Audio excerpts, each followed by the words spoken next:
Hai, hello, salam sejahtera Malaysia. Selamat datang ke channel Fels Lifestyle. Saudara-saudara yang saya amat hormati, kita direct to the point saja. Mungkin kita sudah mendengar berkaitan dengan skandal rasuah di Sabah. Mungkin kita sudah mendengar beberapa adun yang disebut. Dan ada antara nama pemimpin tertinggi di dalam kerajaan negeri Sabah, termasuk Ketua Menteri Sabah, yang disebut di dalam skandal ini. Jadi semakin panjanglah episode skandal rasuah di Sabah ini. Ini suatu keputusan warisan. Haji Ji cakap tak serupa bikin. Menurut kenyataan warisan ini, Haji Ji cakap tak serupa bikin. Inilah pandangan terus terang Ketua Penerangan Warisan Aziz Jaman mengenai gesaan Ketua Menteri Sabah Haji Ji Noor agar penjawat awam mengelak rasuah dan salah guna kuasa. Dia berasa lucu bahwa Haji Ji dengan yakin menyatakan bahwa tren sekarang CCTV ada di mana-mana, rakyat sendiri yang menjadi CCTV. Saya harus memuji keberanian Haji Ji kerana memberi nasihat tentang integriti kepada penjawat awam. Katanya dalam satu kenyataan. Bagaimanapun Aziz menyatakan bahwa rakyat Sabah tidak melupakan kenyataan Haji Ji sebelum ini, di mana beliau mencadangkan bahwa dana yang dibincangkan dalam video yang membabitkan adun Sabah boleh menjadi derma politik.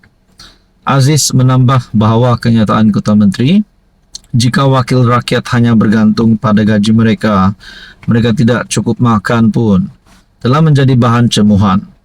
Merujuk kepada ucapan Haji Ji pada Majlis Amanat Tahun Baru di Pusat Konvensyen Antarabangsa Sabah SICC, Aziz bertanya, adakah Ketua Menteri terbabit sedar bahawa kepercayaan rakyat bukan dibina semata-mata melalui ucapan, sebaliknya melalui tindakan konkret.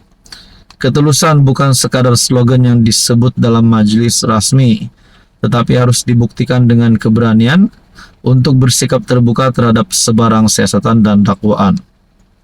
Rakyat tunggu jawapan. Aziz juga berkata Menteri di Jabatan Perdana Menteri Undang-Undang dan Pembaharuan Institusi Azalin Othman menyatakan di Parlimen bahawa SPRM telah membuka 2 kertas siasatan yang kini dalam semakan oleh timbalan pendakwa raya. Adakah Haji Ji telah dipanggil untuk memberikan kenyataan apakah status kertas siasatan? Adakah mereka telah dirujuk kepada timbalan pendakwa raya? Dia bertanya, adakah salah satu daripada kertas siasatan ini berkaitan dengan aduan terhadap Haji Ji juga? Lebih membingungkan, sementara rakyat menuntut ketulusan, Haji Ji kelihatan terlalu defensif dalam melindungi mereka yang terjerat dalam skandal Sabah.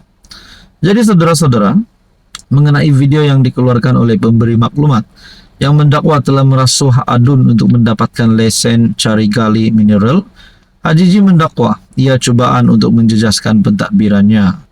Pemberi maklumat itu juga telah dituduh menjadi sebahagian daripada kartel yang bertujuan untuk memonopoli aktiviti perlumbungan di Sabah. Jadi persoalan dan pertanyaan saya adalah, kalau benar Haji Ji cakap tak serupa bikin, beliau bukanlah Ketua Menteri yang menjadi pilihan rakyat Sabah. Saya percaya rakyat Sabah keseluruhannya mahu Ketua Menteri yang cakap serupa bikin, bukan tak serupa bikin. Tapi kita nantikan saja. Andai katalah PRN pada tahun ini, kalau Haji Ji dapat ditumbangkan, beberapa komen yang saya lihat melalui channel saya ini berkata mereka memilih warisan untuk sekali lagi jadi kerajaan negeri, memilih Syafiq Abdal untuk menjadi Ketua Menteri. Jadi saudara-saudara, Anda rasa siapa yang akan menang pada PRN Sabah tahun ini? Dan mungkinkah ada gabungan baharu, mungkin daripada UMNO Sabah dan Warisan? Kita nantikan saja. Ataupun mungkin juga JRS akan kekal menjadi kerajaan negeri. Apa komen Anda?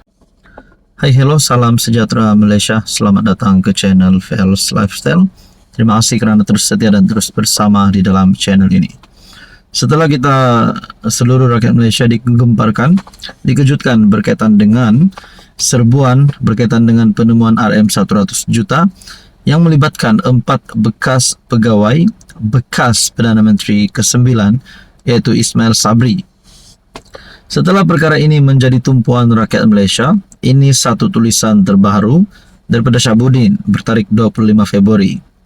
RM 100 juta boleh diyakini 99% sahih. Sebuah media arus perdana, New Straits Times NST, melaporkan lebih RM 100 juta ditemui di sebuah rumah milik bekas pegawai kanan kepada PM9 Ismail Sabri Yaakob.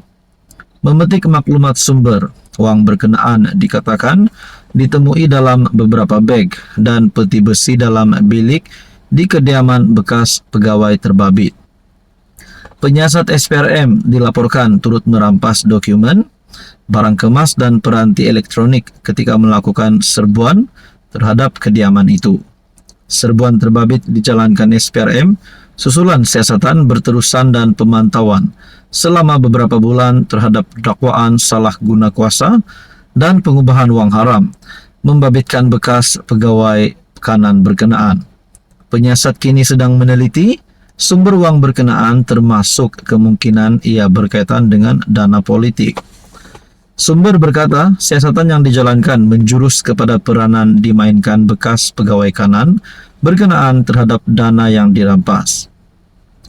Adalah dipercayai sumber mereka berkenaan wang lebih RM 100 juta itu adalah daripada seseorang yang berautoriti dalam SPRM sendiri. Dengan itu maklumat bahawa wang lebih 100 juta ditemui sebagaimana dilaporkan berita yang 19% boleh dipercayai. Yang nyata, penyiaran berita telah membuatkan ramai terkejut kerana bagaimana seorang bekas pegawai kanan saja boleh memiliki lebih RM 100 juta dalam milikannya. Itu pun baru berpeluang memegang jawatan dalam kerajaan selama 17 bulan saja. Persoalan lain, adakah jumlah itu saja wang yang disimpan pegawai terbabit atau masih ada lagi sejumlah lain yang disimpan di tempat-tempat lain? Bagaimana pula dengan bekas pegawai-pegawai PM9 yang lain? Apapun, SPRM dalam hal ini harus terus melakukan siasatan menyeluruh agar mereka terbabit. Jika terbukti melakukan kesalahan dan sahih didapati menyimpan wang haram, wajib dibawa ke muka pengadilan dan dihukum dengan sewajarnya. Kata seorang ahli perniagaan, antara sebab negara China cepat berkembang daripada segi ekonominya ialah kerana ia menghukum mati mereka yang didapati bersalah kerana rasuah. Jadi persoalannya, adakah penemuan RM 100 juta itu hanya terhenti di situ ataupun sebenarnya selepas ini akan ada serbuan lagi mungkin kepada pegawai-pegawai yang lain, ataupun mungkin terdapat beberapa lagi identiti baru akan didedahkan nanti. Nah, kalau nak cakap rumah ataupun kediaman bekas PM9 diserbu, belum lagi kita dengar. Nah, kalau nak cakap ada lagi ratusan juta mungkin barang kemas dan apa-apa sajalah akan ditemui SPRM, belum lagi setakat ini. Kita nantikan saja apa yang akan berlaku.